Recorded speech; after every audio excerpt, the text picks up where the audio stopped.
Hello दोस्तों, Rana classes में आपका स्वागत है। तो आज की बड़ी खबरें आपको बताऊंगा। उसमें बिहार दरोगा में या डीएसपी का बिना ट्रेनिंग के प्रोन्नति नहीं होगी, या दरोगा के 6,000 पद है जो कि कब तक वैकेंसी आने की संभावना है, और भी अन्य खबरें हैं। तो इस वीडियो को शुरू से अंत तक देखें। तो क्या बिहार पुलिस ने अपने अधिकारियों की कार्यदक्षता को बनाए रखने के लिए बड़ा निर्णय लिया है। पुलिसिंग की रीढ़ माने जाने वाले डीएसपी, इंस्पेक्टर और दरोगा की प्रोन्नति होने के लिए अब सेवाकालीन प्रशिक्षण में शामिल होना पड़ेगा। प्रशिक्षण में भाग लेने के साथ इसे पास करना भी अनिवार्य होगा। प्रशिक्षण के लिए समय सीमा भी तय कर दी गई है। डीजीपी गुप्तेश्वर पांडे ने इसका आदेश जारी कर दिया। डीएसपी और दरोगा के लिए सेवाकालीन 2 प्रशिक्षण अनिवार्य होंगे। नौकरी में आने के बाद पहला प्रशिक्षण 7 से 10 और दूसरा है जो कि 14 से 18 वर्ष के बीच होगा। पहला प्रशिक्षण पूरा होने पर उन्हें 10 वर्षों के बाद दी जाने वाली प्रोन्नति का लाभ मिलेगा। इसी तरह यदि 18 साल के बाद कोई प्रोन्नति मिलती है तो इसके लिए दूसरे चरण का प्रशिक्षण पास कराना अनिवार्य होगा। ये प्रशिक्षण शुरुआती ट्रेनिंग के अतिरिक्त होंगे। अब तक डीएसपी से आईपीएस बनने तक कोई सेवाकालीन है जो कि प्रशिक्षण की व्यवस्था नहीं थी। इसी तरह से सीधे नियुक्त हुए दरोगा प्रोन्नति से इंस्पेक्टर व फिर डीएसपी बन जाते थे, पर सेवाकालीन ट्रेनिंग नहीं करनी पड़ती थी। नई व्यवस्था में सीधे नियुक्त किए गए दरोगा के अलावा इंस्पेक्टर और बिहार पुलिस सेवा के डीएसपी व अन्य अधिकारियों को प्रोन्नत होने के लिए प्रशिक्षण में वापस होना पड़ेगा। तो मतलब क्या है कि पहले क्या है कि था कि आप बिना ट्रेनिंग के भी आप अगर दरोगा बने हैं, डायरेक्ट सीधी भर्ती से आप निकाले हैं, तो आप है जो कि बिना ट्रेनिंग के आप इंस्पेक्टर या डीएसपी बन जाते थे। लेकिन अब क्या है कि आपको एक 7 से 10 वर्ष ये जो शुरुआत की तो ट्रेनिंग करनी ही पड़ेगी, उसके अलावा है कि आपको होगी, और दूसरा आपको 14 से 18 वर्ष के बीच होगी, तभी है जो कि आप डीएसपी से एसपी बन सकते हैं। उसके बाद क्या 48 दिनों का होगा प्रशिक्षण। तो डीएसपी या दरोगा के लिए जो प्रशिक्षण तय किया गया है वो 48-47 दिनों का होगा। इस दौरान इन्हें इंडोर और आउटडोर दोनों ही ट्रेनिंग कराई जाएगी। ट्रेनिंग में अलग अलग कई विशेष होंगे और हर पेपर में पास करना अनिवार्य होगा। कौन से पाठ्यक्रम होंगे यह तय करने के लिए डीजी ट्रेनिंग की अध्यक्षता कमेटी बनाई गई है। इसमें ADG, CID, ADG, BMP, Bihar police academy के निदेशक को सदस्य बनाया गया है। ट्रेनिंग राजगीर स्थित पुलिस एकेडमी में होगी।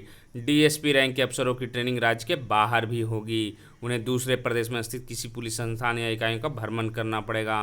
वहाँ की व्यवस्था कैसे चलती है इसका अध्ययन करेंगे। हालांकि दरोगा या इंस्पेक्टर के अधिकारियों की इसकी व्यवस्था नहीं की गई है। और क्या है, पारी से बाहर होने पर प्रोन्नति पर बाधा नहीं। दरोगा रैंक के पुलिस अफसरों को पारी से बाहर होने पर प्रोन्नति मिलती है। खासकर गलेटरी मिलने के बाद उन्हें एक पद की प्रोन्नति देते। इस तरह की प्रोन्नति यह प्रशिक्षण बाधक नहीं होगा। इस प्रशिक्षण के बगैर भी उन्हें पारी से बाहर की प्रोन्नति दी जाएगी। हालांकि इंस्पेक्टर से डीएसपी बनने के लिए 14 से 18 बीच ट्रेनिंग करनी पड़ेगी। तो ये नया सर्कुलर जारी हुआ है, और ये ट्रेनिंग के मतलब बिना ट्रेनिंग के आप प्रमोशन आप नहीं पा सकते हैं, इसके लिए है ये। और जहाँ तक बात है बिहार दरोगा की वैकेंसी को, बहुत सारे लोग अपडेट पूछ रहे हैं कि बीएसएससी सीजीएल 3 आएगा या बीएसएससी इंटर लेवल मेंस के एग्ज़ाम कब होगा। नई वैकेंसी कर काफ़ी लग गया है लॉकडाउन, और छात्र जो कि काफ़ी परेशान हैं। और वास्तविक स्थिति ये है कि ऑफिस कार्यालय जो कि लगभग शिथिल है। एकदम इम्पोर्टेंट वर्क, जो किसी तरह का चिट्ठी निकालना हो, एकदम अर्जेंट हो, वही काम हो रहा। बाकी सभी काम है जो कि लगभग ठप हैं। तो आप समझ सकते हैं कि इस समय अपडेट आना काफ़ी मुश्किल है। और दरोगा, बिहार दरोगा की वैकेंसी का जहाँ तक सवाल है, या बिहार सिपाही का, तो थोड़ी बहुत जो चांस है आचार संहिता के पहले है, और नहीं तो उसका मान लीजिए कि 10 से 20% ही है जिस तरह के हालात हैं, और नहीं तो आपको दिसंबर में वैकेंसी आने की पूरी संभावना है। तो आते हैं अब दूसरी खबरों पर। तो 12वीं में 75% अंकों की अनिवार्यता खत्म है। तो कोरोना वायरस के चलते जो कि 2020-21 में अब अगर आप आईआईटी में जाना चाहते हैं तो 75% अंक है जो कि आपको बाध्यता नहीं रहेगा। उन्हें अब जे एडवांस की मेरिट के आधार पर ही सीधे प्रवेश मिलेगा। उन्हें 12वीं पास होना खाली जरूरी है। आईआईटी के प्रवेश नियमों में बदलाव का यह फैसला हाल ही में लिया गया है, और इसमें सभी आईआईटी के प्रमुख मौजूद थे। वहीं छात्रों का इंटरनल असेसमेंट के आधार पर प्रमोट किया गया। ऐसे में प्रवेश में 12वीं में 75 की कोई ज़रूरत नहीं है। तो मतलब अगर 75% नहीं भी है तो आप है जो कि आप आसानी से आईआईटी में प्रवेश ले सकते हैं। उसके बाद है जो जेई नीट सहित 8 परीक्षाओं के सेंटर 20 तक के बदलाव के लिए दिए। नेशनल टेस्टिंग एजेंसी ने जेई मेंस नीट सहित 8 प्रवेश परीक्षाओं के सेंटर बदलाव के लिए पोर्टल ओपन कर दिया है। अभ्यर्थी 20 जुलाई तक इसमें बदलाव कर सकते हैं। डीजी डॉक्टर विनीत जोशी ने कहा कि लॉकडाउन के कारण छात्रहित में सुधार के लिए पोर्टल ओपन किया है। इग्नू में पीएचडी और एमबीए, आईसीएआर, जवाहरलाल नेहरू विश्वविद्यालय, UGC NET, joint CSIR, UGC NET, all India AYUSH post graduate entrance test के अभ्यर्थी इसका लाभ उठा सकते हैं।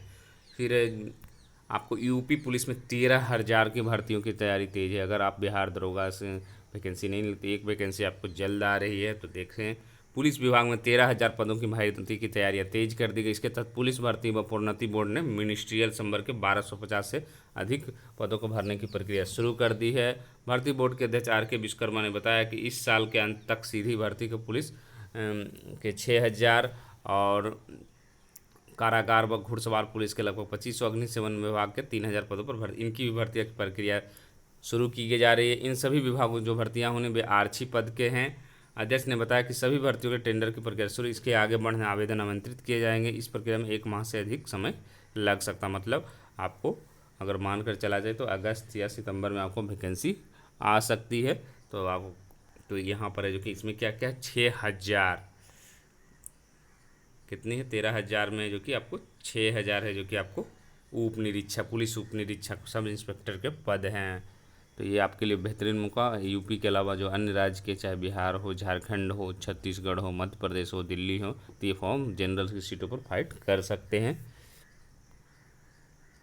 और जहाँ तक बात है कि जिस तरह से 64वीं बीपीएससी मेंस का रिजल्ट निकला, इंटरव्यू जो लोग देना चाहते वो कम से कम उत्तर प्रदेश की जो अभी पीसीएस 2018 की इंटरव्यू चल उस पर नज़र जरूर डालें कि किस प्रकार के प्रश्नों को दिया जा रहा है।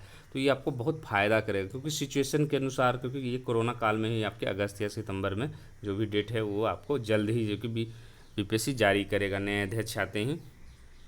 तो इसमें क्वेश्चन क्या क्या पूछा जा रहा है आप देख सकते हैं। बिहेव क्या है, हॉर्स ट्रेडिंग में क्या होता है, N95 मास्क की विशेषता क्या है कुछ, और इसमें जो आप देख सकते हैं क्या क्या प्रश्न हैं।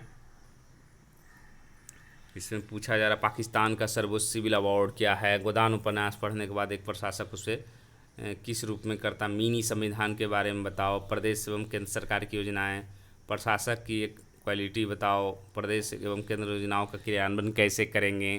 रेन हार्वेस्टिंग क्या है। पोखरों कुआं हार्वेस्टिंग में कैसे आज़ादी मिले।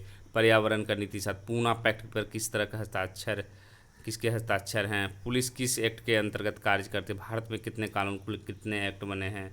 इस तरह के प्रश्न है जो कि पूछा जाता है। एसडीएम और एसडीओ में क्या अंतर है। पुलिस कमिश्नर का पद से सफल रहा या विफल रहा। तो इस तरह के प्रश्न है जो कि आप देख सकते हैं। और डेली आप कम से कम कल 2-3 जब भी चालू हुआ इधर 1-2 दिनों में, तो उसको आप अखबारों को देखें और प्रश्नों की प्रकृति समझें कि किस तरह के प्रश्न अभी के हाल में पूछे जा रहे हैं। शुरुआत के दिनों में जो यूपी पीसीएस इंटरव्यू शुरू हुआ था तो सिर्फ कोरोना पर ही ज़्यादा क्वेश्चन था, लेकिन अब धीरे धीरे जो कि अन्य विषयों पर फोकस किया जा रहा है। तो ये आपने देखा और आज का अपडेट यही है। तो इसी के साथ धन्यवाद। और एक चीज़ सूचना देना है मुझे कि आपको बिहार दरोगा की जो मेंस की हो या ईएसआई प्री की, तो टेस्ट है जो कि आज आपको मैं 100 प्रश्नों का सेट, पूरा फुल सेट रहेगा, उसको आप बना सकते हैं। कल मैंने बीपीएससी 66वीं बीपीएससी के लिए डाला था। और जहाँ तक 66वीं बीपीएससी का भी है तो आपको जुलाई के अंत में या अगस्त में है जो कि आपको वैकेंसी आ रही है, इसमें कोई शंका नहीं। और 1,000 से अधिक पदों के लगभग आ रही है। तो इसी के साथ धन्यवाद।